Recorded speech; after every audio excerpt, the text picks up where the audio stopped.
त्यहाँ हामी बस्नुपर्ने, हामी 5-6 जना थियौँ, चौधरी पनि थियौँ, परियार सर र म। अनि मैले उहाँलाई के भने यहाँ चाहिँ तपाईँ पर्साई हुने, म परियार है यो घरमा भनेको मैले।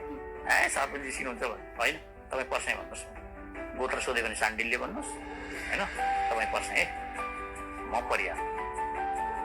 अनि त्यहाँ म दमाई भने त त्यो दिन म दमाई भएर बसेँ होइन।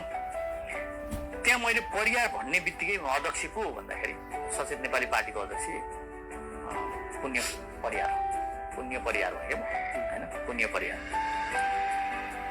त्यहाँ पुरै त्यो बाहुनको घर थियो कि, त्यो पुरै तिनीहरूको उनी अर्कै भयो अब एक होइन। अनि बिस्तारै पछि के हुँदै हुँदै गयो भने अब खाना पकाउने खानेकुरा आयो नि त, अब उनीहरूको चुलोमा छ नि त जानुपर्ने, सुत्ने ठाउँको कुरा छ होइन। चुलोमा जाने बेला टोइलेट जाँदा टोइलेट अलिकति तर्दै जानुपर्ने। मैले के सुने, अब यो दमाईलाई त चुलोमा राखेर त कहाँ खुवाउने भन्ने सुने क्या मैले, हेर्नुहोस् है होइन।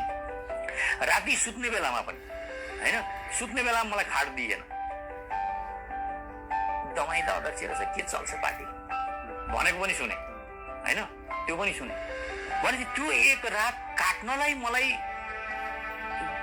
1000 रात काट जस्तो लाग्यो। भनेपछि एकचोटि अनि मैले विचार गरेँ कि मलाई यति अपमान एक रात हुँदा मलाई एक रात बिताउनु यति गाह्रो भयो।